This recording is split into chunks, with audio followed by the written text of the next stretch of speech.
저희 교회에서 부목사로 부교육자로 사역을 오래전에 했던 그 최일용 목사님이 어스틴에서 교회를 개척하다가 신분 문제가 잘 해결이 안 돼가지고요. 한 2주 전에 이렇게 한국으로 가시게 됐습니다. 근데 가시면서 이제 제게 물건을 몇 가지를 이렇게 주시고 가셨는데 쓸만한 물건들이 꽤 많이 있었어요. 근데 이분이 별로 쓸모없는 것을 제게 한 보따리를 주고 가셨습니다. 그게 뭐였냐면 약이었습니다. 약을 진짜 한 보따리를 주고 가셨는데 그 약이 요겁니다. 요거 제가 이걸 갖고 나왔어요. 그래가지고 저희 집사람은 이제 약이 아니라 영양제죠. 쑥다시마 뭐 이런 거고요. 올리고당 뭐 키토 올리고 이런 거예요. 저는 이런 거 잘 안 먹거든요. 그래서 영양제 삼아 항상 버리고 그러는데 저희 집사람이 강제로 먹여가지고 제가 지금도 하루에 2번씩 열심히 먹고 있는데 너무 양을 이렇게 보따리를 많이 줘가지고 제가 우리 부목사님들한테도 한 보따리씩 줬어요. 전혀 아깝지가 않더라고요. 그래서 제가 이제 한 일주일 먹다가 이게 도대체 무슨 약인가 영양제인가 한번 인터넷을 찾아봤어요. 그랬더니 화칭 키토 올리고당 골드 이겁니다. 이게 약장 사는 것 같죠? 어때 보여요?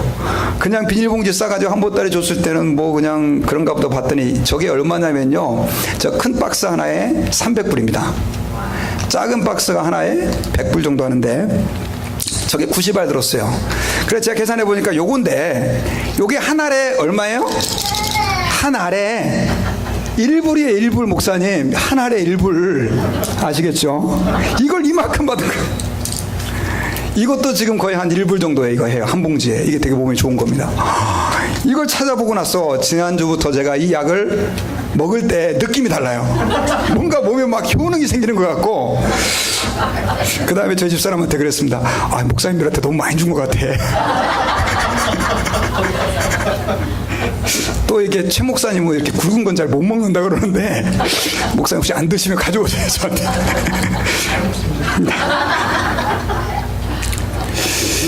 제가 이 사건을 겪으면서 무슨 생각을 했냐면요, 야, 뭔가 값진 게 이거 굉장히 괜찮은 거잖아요. 그렇다고 여러분들 약장 사는 건 아닙니다.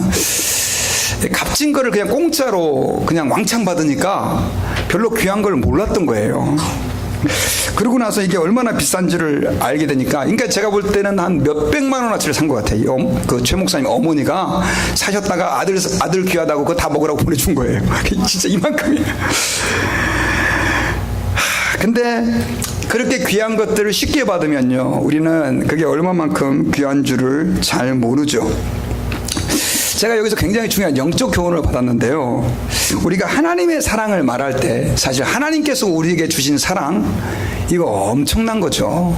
뭐 이거 약 비싸다고 제가 지금 얘기했지만, 이거에 그 하나님의 사랑을 비교한다고 한다면은 그건 말로 다 할 수 없을 만큼 하나님의 사랑은 귀한 것입니다. 여러분 믿습니까?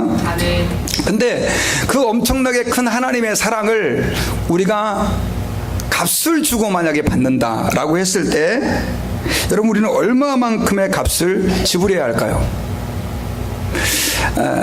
여러분들이 가진 전 재산을 다 털면 하나님의 그 사랑과 구원의 은혜를 살 수 있을까요?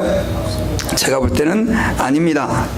심지어 여러분들의 생명을 하나님 아버지 앞에 대가로 내어준다 할지라도, 하나님 내 생명 드릴 테니까 구원을 내게 주십시오 라고 말한다 할지라도, 하나님은 여러분들의 그 생명값으로 구원을 우리에게 줄 수 없어요. 하나님은 우리에게 구원을 주시기 위해서 무엇을 내어주셨냐면, 예수 그리스도 하나님의 독생자를 어떻게 합니까? 십자가에 내어주신 것이죠. 그것도 아무런 우리의 대가 없이 공짜로 주신 거예요. 그러다 보니까 여러분, 이 하나님의 사랑이 너무 큰데, 이렇게 너무 큰 하나님의 사랑을 그냥 왕창 우리가 대가 없이 받다 보니까 사람들이 그걸 알아요, 몰라요? 잘 모르는 거예요. 그냥 구원의 은혜를 주셨나 보다, 하나님께서 나를 구원해 주셨나 보다, 이렇게 대충 그냥 그렇게 이해하고 신앙생활하는 사람들이 많이 있는 거예요. 그래서 여러분 요즘에는 교회 교계에 떠돌아다니는 단어 가운데 이런 단어가 있어요. 무슨 단어가 있냐면 값싼복음. 혹시 그런 말 들어보셨어요? 값싼복음. 예수 믿으세요, 구원받습니다. 그럼 믿어줄게요. 당신 이제 구원받았습니다. 이런 식으로 구원을 너무 싸구려로 취급하는 것이죠. 여러분, 아닙니다. 우리가 하나님께 받은 그 구원의 은혜는요, 정말 말로 형용할 수 없을 만큼 크고 값지고 귀한 것이라는 사실을 믿으시기를 주의 이름으로 축원합니다. 아멘. 근데요, 아까 제가 얘기했던 것처럼 이렇게 값진 약을 받고도 그냥 받으니까 잘 몰랐던 것처럼, 사실 바리새인들, 성경에 나오는 바리새인들과 유대인 율법사들은요, 어떻게 말하면 굉장히 큰 은혜를 받은 사람들이었어요. 왜냐하면 그들은 예수 그리스도를 자기 눈앞에서 볼 수 있었습니다. 은혜입니까, 은혜가 아닙니까? 은혜입니다. 여러분, 예수님 보고 싶으세요, 안 보고 싶으세요? 저는 예수님 한번 좀 봤으면 좋겠습니다. 근데 그 바리새인과 율법사는 예수님이 자기 눈앞에 있는 걸 볼 수 있었어요. 그리고 그냥 서 계시는 것만이 아니라 그 예수님은 바리새인들과 율법사들에게 하나님의 살아계심을 드러내신 거예요. 기적을 행해 주셨어요. 얼마나 놀라운 일이에요. 야, 저분이 정말 메시아인구나 라고 하는 것들을 예수님은 아주 클리어하게 분명하게 그들에게 보여주셨어요. 그런데 바리새인들의 반응은 어땠습니까? 끊임없이 책을 잡아서 예수 그리스도를 죽이려고 하고 고소하려고 했던 것이죠. 여러분, 우리가 오늘 본문을 좀 한번 살펴보기를 원하는데요, 오늘 본문에 보면은요, 예수님께서 한 바리새인의 지도자의 집에 식사를 하러 가십니다. 유대인들은요, 안식일 날, 우리도 이제 한인교회들은 예배를 드리고 나서 식사를 하는 게 굉장히 이렇게 중요한 하나의 관습처럼 됐지 않습니까? 유대인들도 안식일 날 하나님께 예배를 드리고 나서 식사를, 사람들에게 초대해서 식사를 하는 것이 굉장히 중요한 전통이었었습니다. 그런데 이 유대인들이요, 이 예수님을 그 전통을 이용해서 궁지에 몰아넣으려고 했어요. 이게 무슨 말이냐? 예수님께서 그동안에 행하셨던 일 가운데 그들의 눈을 굉장히 거슬리게 했던 것이 하나 있었는데, 그게 바로 뭐였냐면 안식일 날 자꾸 병을 고치는 거예요, 예수님이. 근데 요번에도 예수님을 안식일 날 불러오면, 그래서 식사를 같이 하다 보면 거기서 무슨 예수님 꼬투리 잡을 게 있었는가 보다라고 생각을 한 것이죠. 그래서 우리 같이 한번 읽어볼까요? 시작. 안식일에 예수께서 한 바리새인 지도자의 집에 떡 잡수시러 들어가니 그들이 엿보고 있더라. 아예 이번에는 뭐까지 세워가지고 보초까지, 구경하는 사람까지, 이렇게 감시하는 사람까지 세워가지고 예수님을 이제 엿보게 만든 것입니다. 그런데 아니나 다를까, 예수님께서 그곳에서 식사를 하고 있을 때 한 수종병 든 사람이 그 자리에 들어오게 된 겁니다. 여러분, 수종병은 개역 성경에는 뭐라고 했냐면 고창병이다 라고 얘기를 했어요. 그래서 영어로는 dropsy라고 부르는데, 이게 좀 여러분 생소한 병이잖아요. 그래서 제가 인터넷에서 좀 찾아봤더니 이 병은 이게 몸에 물이 고이는 병이에요. 그래가지고 여러분, 그 복수가 차는 것도 일종의 수종병이고요. 그 다음에 물이 차면 팔다리가 붓거나 막 몸이, 얼굴이 막 붓기도 하고. 근데 그 당시만 해도 의학이 발달하지 않아가지고 그렇게 물이 차면 사람이 죽는 일이 많았다고 합니다. 근데 그렇게 수종병 든 사람이 예수님 앞에 나타난 것이죠. 아마도 안식일날 예수님이 병을 고치나 안 고치나 유대인들이, 바리새인들이 시험을 하기 위해서 보내지 않았나, 이렇게 학자들은 해석을 합니다. 어쨌든 예수님께서는 그 수종병 든 사람이 자기 앞에 불쌍한 모습으로 서 있으니까 어떻게 했어요? 병을 고쳐주시기를 원하시는데, 이번에 그냥 병을 고치는 게 아니라 먼저 율법 그 교사들과 바리새인들에게 질문을 하십니다. 무슨 질문을 하냐면, 안식일날 병을 고치는 것이 합당하냐, 이렇게 물은 거예요. 자, 바리새인들에게, 자, 안식일날 병을 고치는 것이 합당하냐, 이렇게 물었어요. 근데 이 질문을 받고 바리새인들의 반응은요, 아무 대답을 못한 거예요. 왜냐하면 합당하지 않다라고도 얘기할 수도 없고 합당하다라고 얘기할 수도 없는 것이죠. 그래서 아무 대답을 하지 않았는데, 이미 예수님께서는 그 바리새인들의 악한 계획을 간파하고 알고 계셨다는 것을 알 수가 있지요. 그래서 예수님께서는 대답하지 않고 있는 그 사람들 사이에서 수정병 환자를 불러왔어요. 그리고 나서 그의 병을 예수님께서는 고쳐주시지요. 그리고 나서 이런 말씀을 예수님께서 하십니다. 또 그들에게 이르시되, 같이 한번 읽읍시다. 시작. 또 그들에게 이르시되, 너희 중에 누가 그 아들이나 소가 우물에 빠졌으면 안식일이라도 곧 끌어내지 않겠느냐 하시니. 여러분, 유대인들은요, 그 미시나 한번 따라해 봅시다. 미시나라고 하는 나름대로의 그 교범 같은 겁니다. 저희들이 성경을 가지고 있었지만 그 성경에 대한 구체적인 지침을 이 사람들은 미시나라고 하는 것을 만들어 가지고 뭘 해야 되고 뭘 하지 말아야 되고 이것들을 이렇게 규정을 다 했는데, 특별히 여러분 이 사람들은 구약 그 창세기부터 말라기까지 613개 해야 될 것과 하지 말아야 될 것들을 찾아가지고 다 정리를 다 해놨어요. 근데 그 가운데서 특별히 여러분 그 안식일을 지켜야 된다, 안식일 날 일을 하지 말라, 이 규정은 여러분 좀 분명해요? 좀 모호해요? 약간 모호하잖아요. 그래서 거기에다가 여러 가지 규정을 또 많이 달아놨어요. 안식일 날은 뭐 1마일 이상 걸어가지 말고, 안식일 날은 불을 피우지 말고, 이런 식으로 세세하게 해놨는데, 그 가운데 한 가지 안식일 규정에 대해서 이 사람들은요 하지 말라는 게 너무 많은데, 만약에 그 당시 사람들은 우물이 이렇게 평평한데 깊게 파여 있었거든요. 그러니까 짐승이 그 우물을 가다가 물을 먹다가든가 푹 빠지는 경우가 생기잖아요. 그럼 안식일 날 이 짐승을 빼놓는 것이 옳은가 안 옳은가 서로 토론을 하게 된 거죠. 그 결론이 어떻게 났을까요?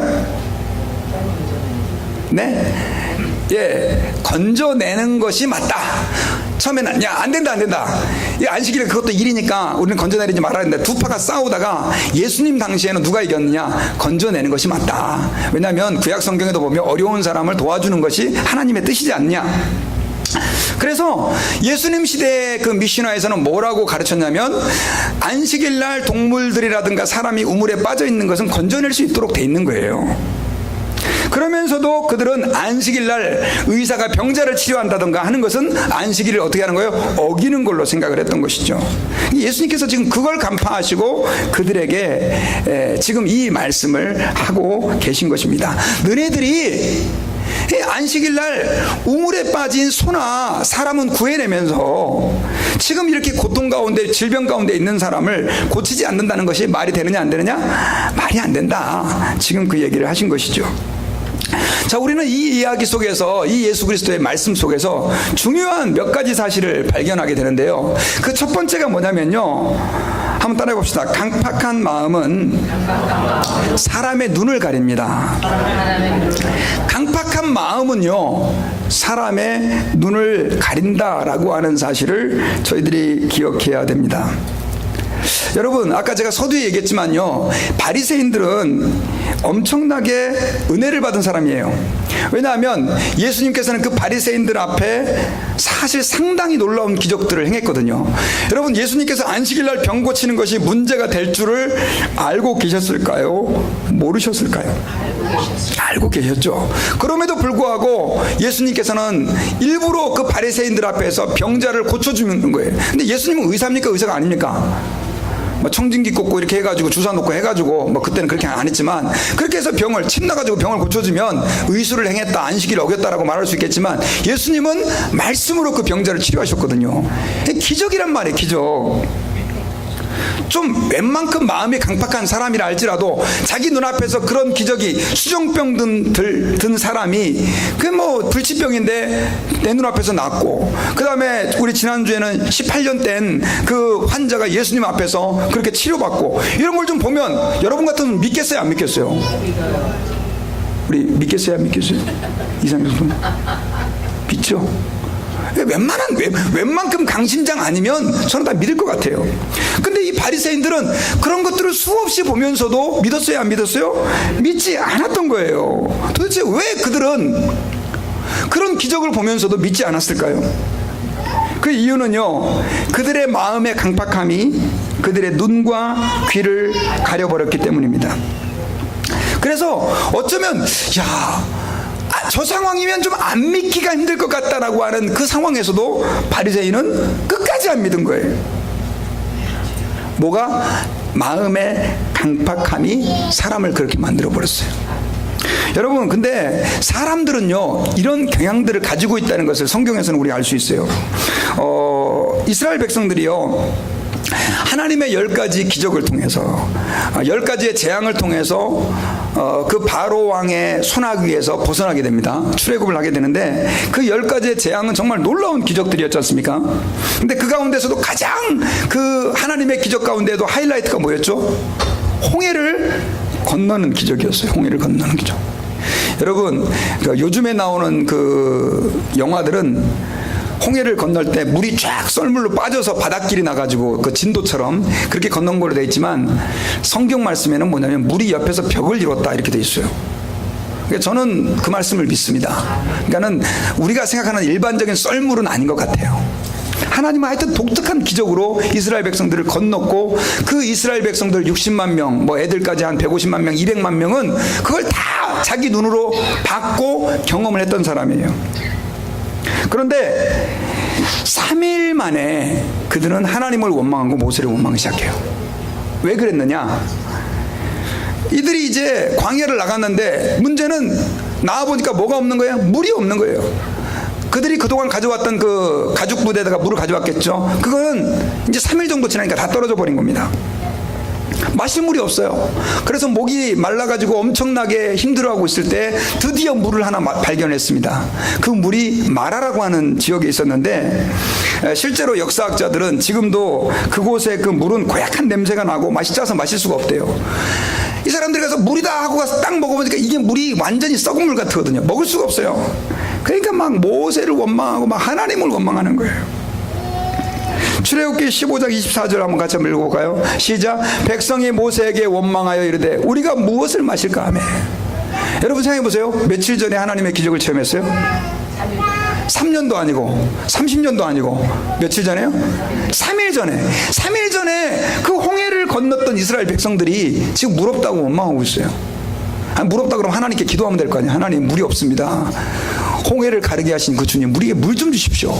그럼 하나님 물 안 주셨겠어요? 근데 막 원망하는 거예요. 여러분, 여기서 우리가 뭘 볼 수 있냐면 우리 인간의 강팍함이에요. 여러분, 인간들은 이런 특성들을 가지고 있다라고 하는 것을 기억해야 됩니다. 그렇다고 한다면 여러분, 바리새인들도 마찬가지로 그런 인간들 가운데 한 사람이었는데, 바리새인들을 그렇게 강팍하게 만든 것이 무엇이었을까요? 그것은요, 자기 중심주의입니다. 좀 어려운 말인데 self-centeredness라고 하는, 그러니까 자기 중심주의, 그러니까 나밖에 모르는 자기 중심주의예요. 여러분, 바리새인들은요 엄청 하나님을 사랑하는 것 같았지만 그들은 철저하게 자기중심주의적인 삶을 살고 있었어요. 무슨 말이냐? 여러분, 그들은 안식일 날 사실은 우물에 그 빠진 동물을 구할 수 있다라고 하는 것은 누구의 이익 때문에 그런 겁니까? 사람들을 생각해서 그런 게 아니에요. 자기들의 동물이 빠지니까 손해가 되는 거예요. 그래서 야, 그 정도는 우리가 완화시켜주자 해가지고 안식일 날 우물에 빠진 동물을 구해낼 수 있도록 한 거예요. 근데 여러분, 안식일날 우물에 빠진 동물을 구해낼 수 있다면 정말 우리는 하나님의 말씀에 근거해서 안식일날 고통과 질병 가운데 있는 사람을 건져내주는 것이 하나님의 뜻입니까? 아닙니까? 하나님 뜻이죠. 예수님 말씀이 맞아요. 그런데도 불구하고 그들은 그 사람들에 대해서는 I don't care, 신경 쓰지 않은 거죠. 자기만 좀 이로우면 되는 거예요. 정말 수종병으로 고통당하는 그 사람에 대한 조금의 동정심도 그 바리새인들에게는 있었어요, 없었어요? 없었던 것이죠. 지난번에 18회 동안 그렇게 고통 가운데 그 척추가 구부러져 고통당하는 그 여인에게서도 마찬가지였어요. 우리는 이 사람들이 얼마만큼 하나님 아버지 앞에서 이기적인 사람이고 자기중심적인 사람인가라고 하는 것을 오늘 본문에 나오는 예수님과의 대화에서 알 수 있습니다. 여러분, 마찬가지예요. 우리가 하나님을 믿고 하나님을 섬긴다고 하지만 우리가 만약에 나중심주의, 자기중심주의에 빠져 있다고 한다면요, 우리도 우리에게 은혜를 베풀어 주시는 하나님, 우리 앞에 역사하시는 그 하나님을 볼 수 없을지도 몰라요. 대표적으로 예를 들어 드릴게요. 가룟 유다예요. 가룟 유다. 여러분, 가룟 유다는요, 예수님의 12명의 제자 가운데에서 가룟 출신입니다. 가룟은 가장 오늘날로 말하면, 달라스로 말하면 플레노예요. 플레노. 여러분, 플레노에 삽니다. 그러면 좋은 동네 사시네요. 저같이 율레스 삽니다. 글쎄요. 율레스에서 뭐 선한 게 있습니까? 뭐 이런 식으로 얘기할 거예요. 근데 가룟 그러면 좋은 동네 출신이고요. 가룟은 굉장히 학문이 발달한 지역이에요. 여러분, 가룟이 그 예수님의 12제자 가운데 뭘 맡았습니까? 맡은 일이 있었어요. 그러니까 교회로 말하면 회계집사예요. 재정을 관리하는 사람이었어요. 여러분, 재정은 누구한테 맡깁니까? 똑똑한 사람한테 맡겨요. 아무한테는 안 맡겨요. 가룟 유다는 굉장히 똑똑했어요. 그리고 알려진 바에 의하면 가룟 유다는요, 그 젤로 땅이라 그래서 열심당 당원이었습니다. 열심당은 뭐 하는 사람이냐면 한국어로 말하면 독립운동하는 사람들이에요. 그러니까 이 가룟 유다는 우리가 말하는 것처럼 그렇게 제가 볼 때는 막대 먹은 사람이 아니에요. 나름대로 배운 사람이었고 제자들보다도 훨씬 똑똑했고, 그 다음 또 나라와 민족을 정말 사랑하는 그런 민족심도 애국심도 있었던 사람인 것이죠. 근데 누가 예수님을 배반하고 팔아먹었습니까? 가룟 유다예요. 왜 팔아먹었을까요? 이거에 대해서 학자들이 많이 연구를 했어요. 가룟 유다가 왜 예수님을 팔아먹었을까? 여러분 생각해 보셨어요? 근데 진짜 궁금한 거는 나중에 이제 예수님에게 가서 물어봐야 되겠죠. 근데 많은 사람들이 어떻게 생각하냐면 가룟 유다는 예수님의 제자가 된 이유가 예수님을 이용해서 이스라엘 나라를 독립시키려고 하는 마음을 가진 거예요. 왜냐하면 이스라엘이 그때 로마에 모였기 때문에 칼라나이즈된 식민지였기 때문에 그래요.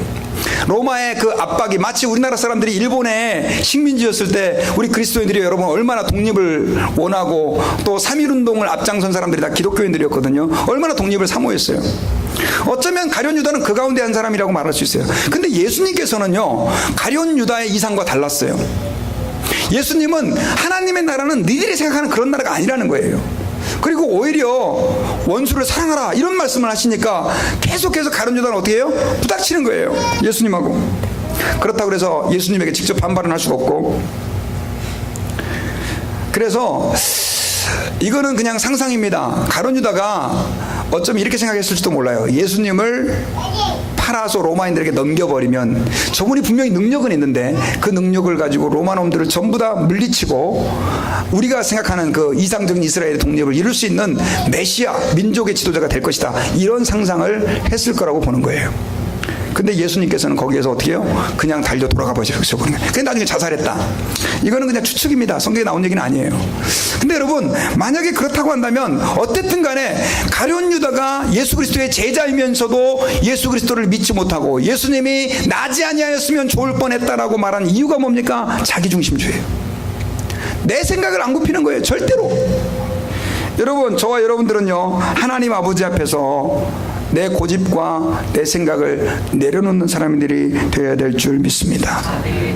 하나님께서 말씀하시면 가라시면 가고 설하시면 설 수 있는 그런 각오가 우리 예수 믿는 사람에게는 있어야 될 줄 믿습니다. 그러면 여러분, 우리가 내가 지금 자기중심주의적인 신앙생활을 하고 있는지, 내가 그런 마음 갖고 주님을 따르고 있는지 아닌지를 어떻게 알 수 있을까요? 저는 이렇게 여러분들에게 질문을 한번 던져보고 싶어요. 여러분들은 왜 예수님을 믿습니까? 여러분들이 정말 내가 잘 먹고 잘 살고 나만을 위해 예수를 믿는다면 여러분은 지금 자기중심주의에 빠져있을 확률이 상당히 많습니다. 여러분, 우리는 예수 그리스도를 나를 위해 믿는 것이지만 사실은 나를 위해 믿는 것이 아닙니다.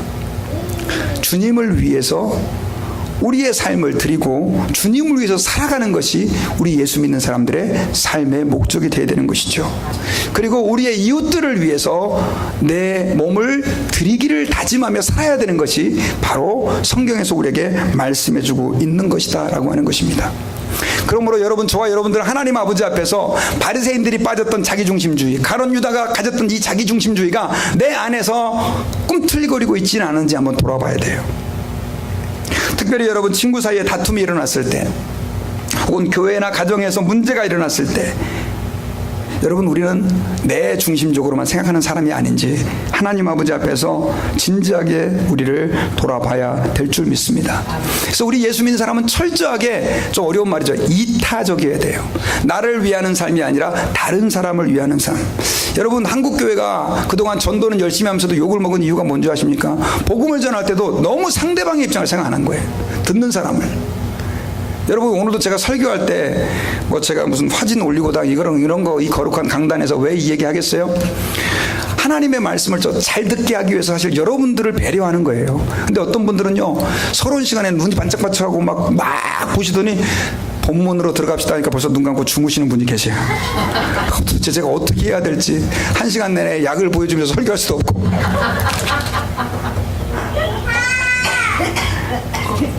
그래도 또 안 주무시게 하려고 제가 애를 많이 쓰고 있는데, 여러분, 하나님의 복음을 전할 때요, 여러분들의 입장에서만 복음을 전하지 마시고 상대방의 입장을 생각하면서 복음을 전하십시오. 예수님도 우리의 입장을 생각하면서 우리에게 복음을 전하셨다는 사실을 기억하시기를 부탁드립니다. 고린도전서 9장 22절에서는요, 우리에게 중요한 말씀을 가르쳐주고 있어요. 사도 바울이 한 말이에요. 같이 한번 읽읍시다. 시작. 약한 자들에게 내가 약한 자와 같이 된 것은 약한 자들을 얻고자 하며, 내가 여러 사람에게 여러 모습이 된 것은 아무쪼록 몇 사람이라도 구원하고자 함이니. 약한 사람들에게는 내가 어떤 사람처럼 됐다고요? 약한 자와 같이 됐다는 거예요. 그 이유가 뭐냐? 약한 사람들을 얻기 위해서. 목사님, 중요한 진리를 깨달았습니다. 도박하는 사람들을 구원하기 위해서는 같이 가서 도박을 하면서 해야 되겠군요. 술 중독자들은 같이 부어라 마시라, 그런 의미는 아니죠, 여러분요. 또 어떤 분들 이걸 또 그렇게 적용해가지고 그런 분들이 계십니다. 그러지 마시기 바랍니다. 자, 그 다음에 오늘 본문을 통해서 우리가 두 번째로 깨닫게 되는 것은 뭐냐면요, 예수님은, 한번 따라해봅시다. 나쁜 사람도 사랑하신다. 예수님은 나쁜 사람도 사랑하신다. 예수님은 나쁜 사람도 사랑하십니다. 믿습니까? 아멘. 여러분, 오늘 본문을 보면요, 우리는 이런 질문을 해볼 수 있습니다. 바리새인들이 끊임없이 예수님의 그 잘못한 것을 꼬투리를 잡아가지고 시비를 걸려고 하는 것들을 우리는 이미 누가복음을 보면서 알 수 있습니다.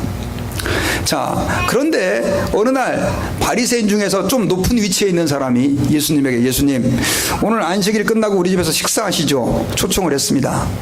예수님은 그동안 내가 그동안 영양실조에 걸려서 밥도 제대로 못 먹었는데 가서 포식을 해야 되겠다, 그런 마음으로 가셨을까요?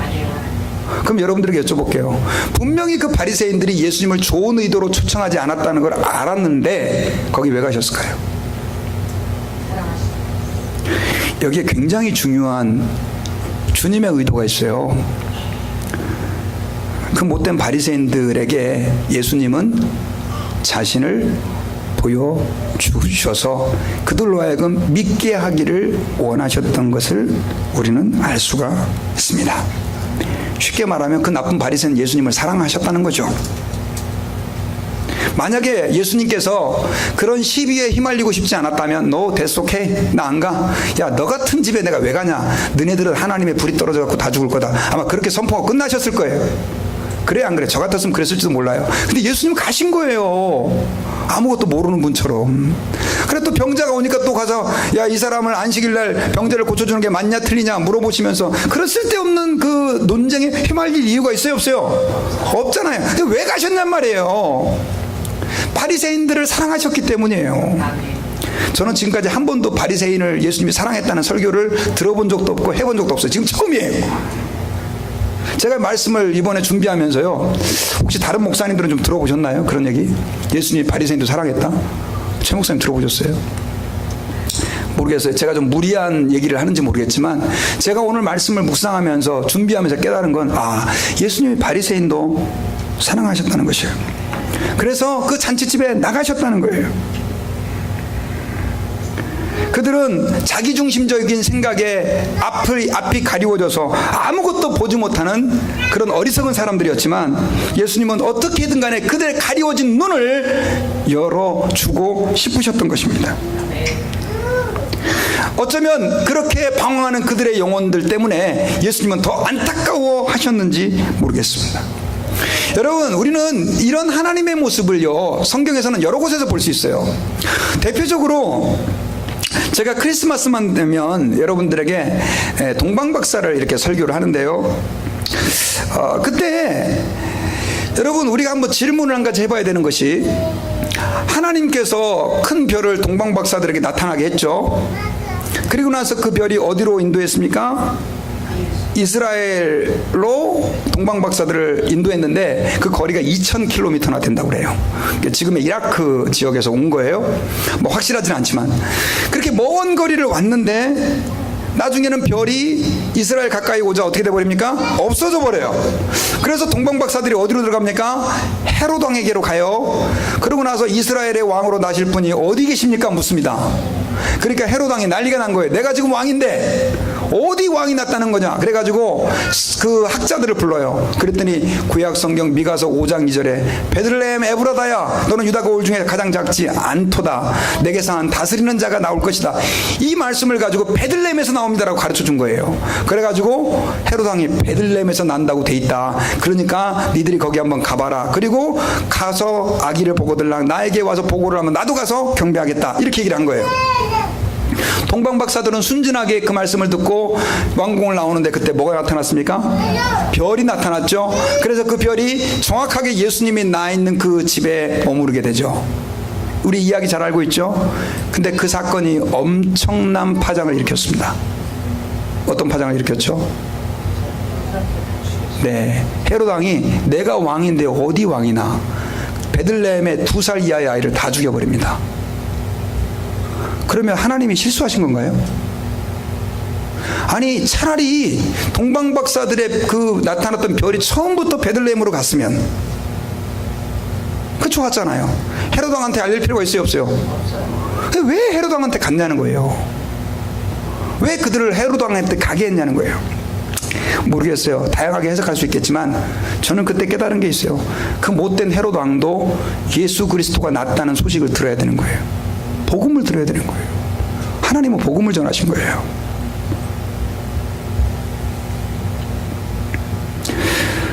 여러분, 저는요 목회하면서 수많은 나쁜 사람들이 주님 앞에 돌아와 새로운 인생을 사는 걸 봤습니다. 어떻게 저렇게 나쁜 사람이 저렇게 새로운 사람이 되지? 뭐의 능력입니까? 복음의 능력이죠. 복음의 능력. 근데 그 나쁜 사람이 복음을 듣지 않았다면 하나님께 돌아올 수 있습니까? 없습니까? 없죠. 누군가가 그 나쁜 사람에게 복음을 전했기 때문에 그 사람이 하나님께 돌아올 수가 있었던 것입니다. 여러분, 우리는 기억해야 됩니다. 하나님의 복음은요 의인들에게 필요한 게 아니라 누구에게 필요합니까? 악인들에게, 죄인들에게, 나쁜 사람에게 필요한 거예요. 그래서 하나님은 나쁜 사람도 사랑하시는 거예요. 여러분, 우리 이 말씀 한번 읽어봅시다. 시작. 여호와께서 내게 이르시되 너는 아이라 말하지 말고 내가 너를 누구에게 보내든지 너는 가며 내가 내게 무엇을 명령하든지 너는 말할지니라. 예레미야에게 하나님이 하신 말씀이에요. 내가 너를 누구에게 보내든지 어떻게 하며? 가며 무엇을 명령하든지 너는 말할지니라. 이거 여러분 쉬운 얘기 아니에요. 하나님이 결국 예레미야가 네 주님 가겠습니다 해서 갔는데 누구한테 보냅니까? 나쁜 왕한테 보낸 거예요. 나쁜 왕한테. 그래서 그 악행을 지적하라는 거예요. 근데 그 나쁜 왕이 잘 받아들입니까? 그래가지고 나중에는 느헤미야가요 구덩이에 거기에 갇히기도 했어요. 죽을 뻔한 적이 한두 번이 아니에요. 나중에는 하도 핍박을 받으니까 하나님 나 이제 안 하고 싶습니다. 이거 그냥 나 이렇게 사표 내고 싶습니다. 근데도 그 마음에 하나님이 주시는 그 은혜가 막 폭발해가지고 심령이 불붙는 해갖고 전하지 않으면 견딜 수가 없는 거예요. 누가 하시는 겁니까? 하나님이 하시는 거예요. 여러분, 하나님은요 나쁜 사람에게도 하나님의 복음을 들려주시고 싶었던 거예요. 여러분, 하나님께서는 아까 헤롯 왕에게 그 복음을 증거하는 대가로 베들레헴의 2세 이하의 아이들을 많이 죽게 하셨죠. 하나님께서는 지금 예레미야의 경우 말고도 수많은 선지자들을 나쁜 왕에게 보냈습니다. 그래서 나중에 어떻게 됐습니까? 그 선지자들이 죽은 거예요. 나쁜 사람들에게 복음을 증거하려고 하다가 좋은 사람들이 죽은 거예요.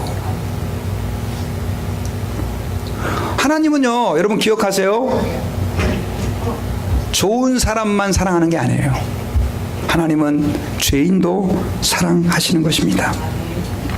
그래서요, 우리는 하나님 아버지 앞에서요, 저 사람은 나쁜 사람, 저 사람은 복음을 들어서는 안 되는 사람, 저 사람은 내가 멀리해야 될 사람, 함부로 그렇게 규정해서는 됩니까? 안 됩니까? 안 되는 거예요. 여러분, 요나서가 있죠. 요나서가 우리에게 보여주는 게 뭐예요? 니느웨는 나쁜 놈들이었습니다. 이스라엘을 공격하고 괴롭혔던 아주 악한 민족이었었어요. 이스라엘 모든 민족은 하나님, 저 니느웨를 심판해 주십시오, 그렇게 기도했어요. 근데 드디어 요나에게 하나님이 말씀이 임했어요. 요나야, 니느웨에 가서 내가 저들을 심판한다는 소식을 전해라. 그랬더니 요나가 너무 기뻐하면서 하나님 그렇게 하겠습니다 했습니까? 아니죠. 안 간다 그랬어요. 왜요? 요나가 눈치가 빨랐걸랑요. 그거 가서 전하면 그놈들이 분명히 회개할 거고, 그러면 하나님이 용서해 줄 건데, 그러면 하나님 심판해요 안 해요? 안 할 거라는 걸 알게 된 거죠. 그래가지고 요나서 4장까지 요나가 막 뻗티끼다가 나중에 물고기 뱃속에 들어가가지고 거기서 회개하잖아요. 그래서 물고기가 니느웨 그 가는 그 해변가에다가 토해놓고, 나중에 요나가 할 수 없이 하나님이 심판한대요, 하나님이 심판한대요. 근데 그 말 듣고 다 회개하고.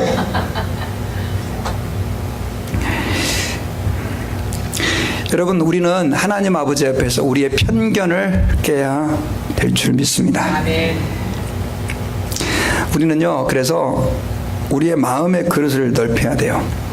어떻게 마음의 그릇을 넓히느냐?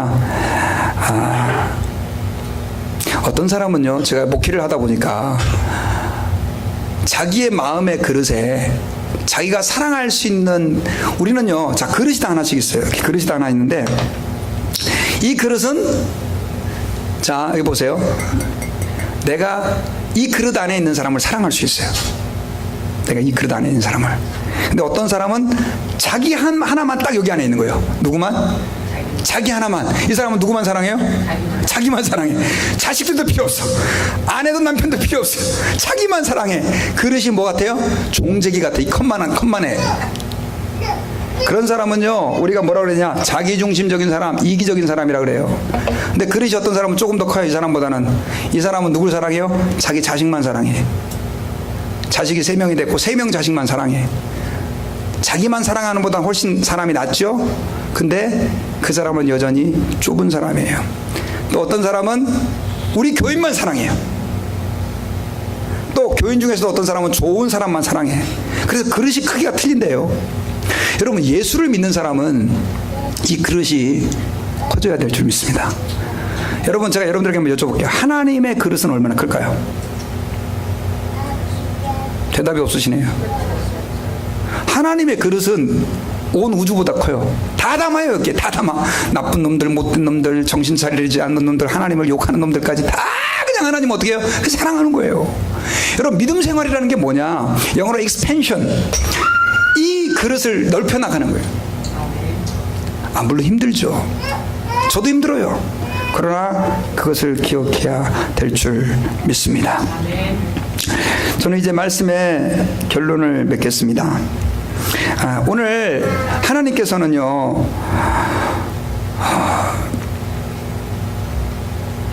분명히 예수님께서는 그 바리새인들이 예수님을 향하여 못된 계획을 가지고 있다는 걸 알면서도 그들에게 하나님의 그 사랑을 전하시기 위해서, 그들을 구원하시기 위한 메시아가 그들 앞에 있다라고 하는 것을 알려주시기 위해서 예수님께서는 바리새인들의 집으로 찾아가셨어요. 그들은 자기 중심주의에 눈이 어두워져서 수많은 기적을 행하시는 예수님을 보고도 전혀 엉뚱한 짓만 했지만, 예수님은 여전히 그들에게 자신의 메시아됨을 드러내기를 기뻐하셨어요. 사실은 그것은 우리를 향한 하나님의 사랑이에요. 우리가 죄인 되었을 때, 우리가 하나님을 잘 알지 못하고 심지어 하나님을 배척할 때, 하나님께서는 그때도 우리를 사랑하셨다는 사실을 기억하십시오. 그래서 우리가 하나님 아버지 앞에서 남은 생애 동안 해야 될 일이 있다고 한다면 무엇이냐? 그것은 하나님 아버지 앞에서 나 중심적인 신앙생활을 극복하고 하나님 아버지 앞에서 조금 더 많은 사람들에게 하나님의 사랑을 나타내고 그들을 사랑하고 품고 그들을 위해 기도해주고 그들에게 주의 사랑을 전하는 것이라고 저는 믿습니다. 특별히 이 시간 저희들이 하나님 아버지 앞에서 이 말씀, 바리새인의 집에 찾아가신 그 예수님을 저희들이 묵상하면서, 하나님, 제가 하나님 아버지 앞에서 사람을 가리는 사람이 아니라 예수님처럼 악한 사람도 사랑할 수 있는 그런 넉넉한 마음을 제게 주시옵소서. 그 은혜를 내게 부어주십시오. 그런 마음 가지고 기도하는 저희들이 되기를 주의 이름으로 축원합니다. 같이 기도하겠습니다.